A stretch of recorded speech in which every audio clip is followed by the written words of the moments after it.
J'ai avec moi des gens qu'on connaît bien, des gens qui travaillent pour une belle entreprise, Texel, qui est située à Saint-Ézéard, mais également à Sainte-Marie. Alors, je vous présente Tania Drouin, qui est conseillère en ressources humaines, qui est accompagnée de la directrice des ressources humaines, évidemment, Anne Carly Albert. Bonjour les filles, ça va bien? Bonjour Nancy. Ça va bien toi aussi? Oui, oui, ça va bien. Je suis assez contente de vous recevoir. C'est toujours plaisant quand on est avec vous. Je l'ai dit tantôt en commençant, vous êtes une belle entreprise, bien impliquée, mais il faut pas prendre pour acquis que tout le monde vous connaît. Alors, Anne-Carly, est-ce que tu peux nous présenter Texel? Qu'est-ce que c'est? Ben oui, absolument. Texel, c'est une entreprise manufacturière qui produit des matériaux non tissés. Donc, on a plusieurs installations, deux usines en Beauce, donc à Sainte-Marie et à Saint-Ézéard. On a une usine à Sherbrooke et on a aussi un centre de distribution à Boucherville. Donc, ce qu'on fait, c'est qu'on fournit des textiles spécialisés à nos clients pour qu'ils puissent fabriquer leurs produits. Donc, on a des clients dans plusieurs secteurs comme la construction, la filtration, le médical et aussi d'autres secteurs. Okay. Puis c'est combien d'employés plus ou moins là, dans le coin, là, On a Texel? environ, au total, Texel, c'est environ 300 employés au Québec. Oui. OK. Fait que c'est un de nos gros employeurs ici aussi dans le coin. Puis là, je vais vous demander au début, là, quand la crise a débuté, quand tout ça a fonctionné, puis que le gouvernement a exigé la fermeture de la plupart de nos entreprises, comment ça s'est passé chez Texel? Est-ce que vous avez fermé? Est-ce que vous étiez un service essentiel? Comment vous vous êtes adapté au niveau de la production? Mais comme on fournit de la matière première au secteur médical et alimentaire, Oui. nos opérations étaient considérées comme essentielles. Donc, pendant que le Québec était sur pause, nous, on a continué, on est resté en opération pendant toute la période et on est encore en opération jusqu'à aujourd'hui. Donc, ce qu'on a dû adapter, par contre, c'est qu'on s'est beaucoup concentré au niveau de nos activités de production pour supporter le secteur médical et alimentaire. Donc, c'est des secteurs où c'était en forte demande. Donc, on a Oui. vraiment fait en sorte que notre production puisse justement fournir ces secteurs-là. Parfait. Puis au niveau des différentes mesures que vous avez mis en place pour assurer la sécurité de vos employés, qu'est-ce que vous avez dû faire? Euh, ben, on est déjà une entreprise qui est très axée sur la santé et sécurité. Donc, ce qu'on a dû faire, c'est tout simplement ajuster nos pratiques pour mettre en place les consignes sanitaires de la santé publique et les recommandations de la CNESST. Donc, tout ce qui est règles d'hygiène ou règles de respect de distanciation de 2 mètres. Donc, ça, c'est des rappels et on le demande à nos employés de le respecter. On fournit aussi des équipements de protection, comme des gants, des masques, des visières à nos employés lorsqu'ils ne peuvent pas respecter le 2 mètres. Oui. Exactement. On a augmenté la fréquence du nettoyage et on désinfecte régulièrement les aires communes. Donc, ce qui est cafétéria, poignée de porte, rampe d'escalier. Donc, on désinfecte régulièrement. On a installé des séparateurs en plexiglas sur les tables dans les cafétérias pour que les employés puissent prendre leur pause de façon sécuritaire. On a lancé un questionnaire d'autodéclaration des symptômes sous forme d'application. Donc, les employés peuvent compléter cette application directement sur leur cellulaire ou leur ordinateur à la maison avant de se rendre sur les lieux de travail. Et si leur état de santé est satisfaisant, bien, ça leur permet d'aller, par la suite, de quitter et d'aller travailler. On distribue à chaque semaine un bulletin de communication à tous nos employés. Donc, on fait état de la situation chez Texel. On va rappeler les règles d'hygiène, les mesures de sécurité. Vraiment, un bulletin qui fournit de l'information pertinente pour que l'employé puisse se tenir au courant de ce qui se passe. C'est Et un on a bulletin aussi, qui est, c'est-tu un bulletin qui est envoyé par courriel? C'est-tu quelque chose qui est fait en direct? Comment ça fonctionne, ce bulletin-là? oui, et d'abord et avant tout envoyé par courriel. On le Oui. met aussi, on l'affiche sur les réseaux sociaux de Texel. Donc, les employés peuvent y avoir accès à partir de réseaux sociaux. Et aussi, parfois, on va le distribuer, soit en main propre, ou soit on va aussi les mettre dans les aires communes pour que les employés puissent y avoir accès. Donc, on choisit plusieurs moyens pour distribuer le bulletin à chaque semaine. Fait que vous aviez déjà mis en place un réseau social pour vos employés. C'était déjà Exact. quelque Donc, chose qui existait, là. on, exactement, on a une page, en fait, Facebook où les employés Oui. peuvent s'inscrire à cette page-là. C'est une page restreinte justement aux employés Privé. et privée, exactement. Donc, c'était déjà un moyen qu'on avait en place avant le début de la pandémie. Vos produits, là, tu en as parlé un peu, médical, nouveau, comment vous vous êtes, avez-vous eu des nouveaux contrats? Comment vous vous êtes adapté au COVID et tout ça? Parce que vous êtes, tu l'as dit, dans le domaine médical, fait que vous étiez en plein dans l'action. Qui pourrait me répondre à ça? Ben, je pourrais te répondre. Oui. Écoute, on vient, on vient en fait, c'est toujours tout nouveau. On vient de recevoir 2 nouvelles commandes, donc 2 nouveaux contrats qui est en lien avec notre réponse à la demande de produits d'équipement de protection personnelle. Donc, le premier contrat, c'est avec la ville de New York pour la production, oui, Nice. New York, Ouais. pour la production de blouses de protection de niveau 2. Donc, on va produire un total de 840 000 verges linéaires qui vont être produites sur une période d'environ 2 mois, avec une possibilité de poursuivre le contrat selon l'évolution de la crise. Et le deuxième contrat, ben, c'est pour la fabrication de masques de protection. Donc, on est vraiment beaucoup à supporter le secteur médical. Donc, on fournit un effort de guerre à ce niveau-là, puis Oui. on est vraiment très content.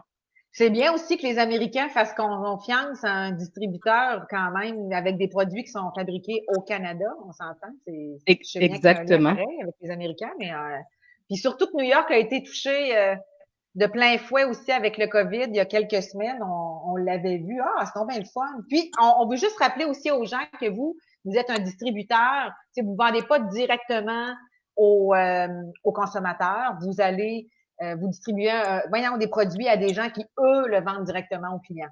Ça aussi, c'est exact. Exact. C'est bien de le dire. Recrutement, là, il y en a, on a échangé un peu là-dessus hier, Tania. Oui. Au début de la crise, il y a des gens, pour plein de bonnes raisons, qui sont restés à la maison. Il y en a qui sont revenus. Comment ça fonctionne au niveau du recrutement présentement? Avez-vous encore des besoins? Tout à fait. Bien, actuellement, oui, on a toujours des besoins d'opérateurs, opératrices de production pour nos usines de Sainte-Marie puis Saint-Elzéar. C'est sûr qu'il faut être disponible également sur tous les quarts de travail là, pendant le temps de la formation qui dure 600 heures, donc les 600 premières heures. Par la suite, c'est sûr que là, nos postes plus disponibles actuellement, là, c'est vraiment les quarts de soir ou de fin de semaine, jour ou fin de semaine, nuit. Mais c'est un horaire qui est fort intéressant là, de fin de semaine parce que tu travailles entre 24 à 32 heures et tu es rémunéré sur une base de 40 heures. Fait que ça, c'est quand même alléchant et intéressant. C'est sûr qu'au début, avec la crise, là, on se posait des questions à notre équipe RH aussi, là, à savoir comment on allait ajuster notre processus de recrutement. Donc, malgré la crise, là, on a mis en place là, des mesures sanitaires, dans le fond, avec les candidats et nous-mêmes, ce qui a permis qu'on puisse faire là, soit au début des entrevues par Skype, par vidéo, ou maintenant, on est rendu vraiment avec des entrevues en personne, tout en maintenant là, la distanciation sociale et tout ça. Là, fait que ça permet de continuer à avancer nos processus. Fait que oui, on est toujours à la recherche, puis on a adapté nos mesures là, en fonction là, de la crise de la COVID, finalement. Là. Tantôt, j'aimerais ça, quand on va avoir terminé l'entrevue, je vous le dis pour pas l'oublier, mais ça serait bien que vous puissiez aller indiquer le lien ou un courriel pour l'envoi des CV ou la demande d'information s'il y en a qui nous écoutent puis qui veulent soumettre leur candidature, là, parce que... Oui, ben oui, on vous attend. Ah oui? les bras grands ouverts. Oui, exact. Puis pendant la formation aussi, ben, ça permet d'accueillir aussi là, des nouveaux candidats, de nouveaux employés. Puis pendant la formation, quand c'est pas possible, parce qu'on s'entend qu'à l'usine, parfois, il y a du bruit, là, en effet. Quand c'est pas possible, ben, c'est sûr qu'on a, comme Anne le dit, on met des visières, on met aussi là, des masques à ce moment-là là, pour s'assurer là, d'être le plus agir à titre de prévention le plus possible, finalement. Là. C'est le grand défi présentement pour le domaine manufacturier. La semaine dernière, je recevais Louis et Mégane de chez Westrock qui nous parlaient justement du défi de formation en usine. Tout à fait. Tu peux pas former quelqu'un à une machine si t'es pas à côté de la machine, on s'entend? Exact. Ils ont déjà des bouchons. Fait que là, on ajoute le masque, la visière. Il va falloir être, moi je pourrais dire ça, donc, pas original, mais créatif. Créatif, oui, exact. Il va falloir être créatif parce que le besoin est là, puis il faut bien former nos gens. Puis je voyais la quantité d'heures que vous mettez aussi à la formation, je trouve ça sécurisant. Une personne qui arrive chez vous n'est pas laissée d'elle-même. Il y a plusieurs semaines d'heures de formation. Oui. Moi, j'ai déjà travaillé avec des gens de chez Texel pour le défi santé, Marie Verin à l'époque. Puis vous avez été dans les premières entreprises vraiment à vous démarquer pour ce qui est de l'importance à apporter à la santé de vos employés. Puis vous continuez.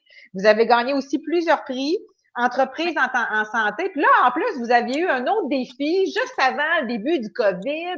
Vous avez lancé à vos employés un défi entreprise en santé. Tania, tu veux-tu m'en parler? Tout à fait. Bien, effectivement, là, cette année, ça va faire le mois prochain, là, 10 ans qu'on est certifié entreprise en santé. Puis là, par rapport, on voulait lancer un nouveau défi qu'on a appelé à l'interne le défi activité, dans le fond. On est à la première édition. En quoi ça consiste? Bien, c'est de cumuler, dans le fond, des activités, des minutes d'activité physique là, de façon individuelle, mais qu'on ramène finalement de façon collective en équipe. Puis le but, bien, c'est de promouvoir évidemment les saines habitudes de vie, là. Le lancement se faisait comme dans la semaine où finalement toute la crise de la COVID a débuté. Semaine du 12 mars. Oui, exact. Oui, cette fameuse date-là. Fait qu'on se demandait qu'est-ce qu'on faisait, est-ce qu'on a hésité, puis finalement, dans le fond, on s'est dit, on a vu que la plupart des événements sportifs étaient annulés, que les centres de conditionnement physique aussi. Fait qu'on s'est un peu remis en question, mais finalement, nos employés ils ont été vraiment créatifs, puis ils ont trouvé d'autres options pour bouger. Ouais. Puis on sait qu'on connaît évidemment les bienfaits là, du sport que ça peut avoir sur nous là, au niveau de l'énergie, combattre le stress, la motivation et tout ça. Fait que finalement, on l'a lancé, puis ça se termine dans le fond le 7 juin. On va avoir fait 12 semaines. On a au total 7 équipes là, de 7 à 8 personnes pour un total de 55 employés. Puis c'est une petite rivalité qui est à l'interne, là, évidemment, c'est une compétition qui est saine, là, mais comme Anne et moi, on n'est pas dans la même équipe. Là, fait que, non! Là. On est en compétition féroce. Prenez-vous des employés de l'extérieur de l'entreprise? Non, je fais des blagues. Non, c'est vraiment usine-bureau, puis il y a des employés qui sont mixtes aussi. Là, c'est pas juste bureau-bureau, usine-usine, il y a des équipes qui sont mixtes aussi. Fait qu'on est vraiment contents. Puis à la fin, on va faire là, comme une vraie compétition, là, un podium de top 3 avec des prix qui sont axés sur le sport, évidemment, puis la bonne alimentation. Là, fait qu'on arrive à la. Vous allez faire tirer 3 voyages en Italie, hein, c'est bien ça? Ah, merci de me proposer. C'est une blague.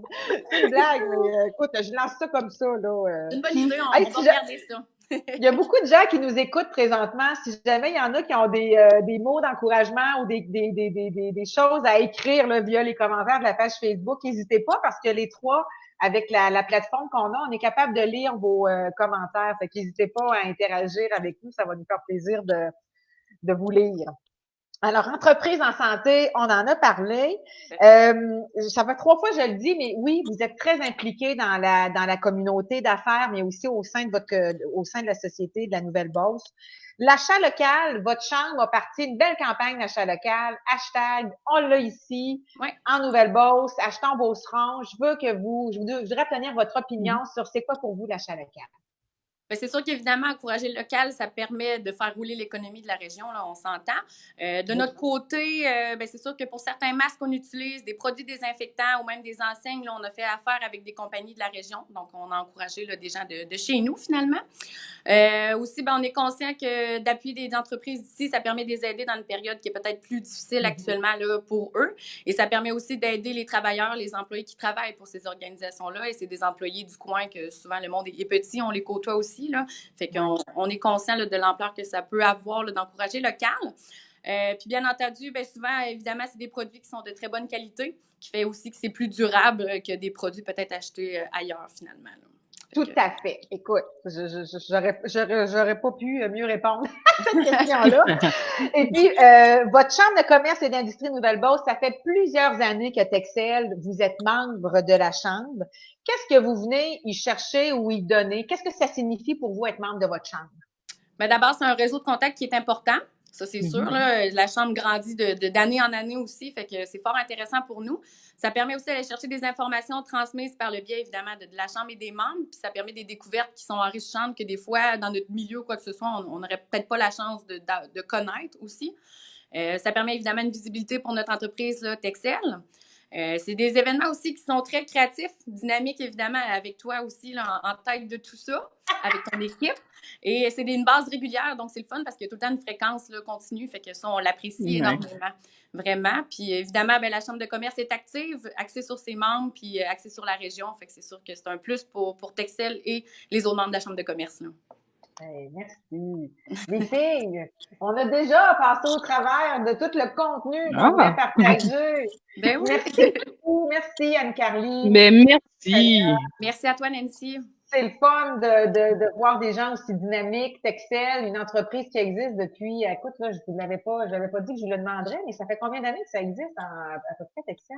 Depuis 1967.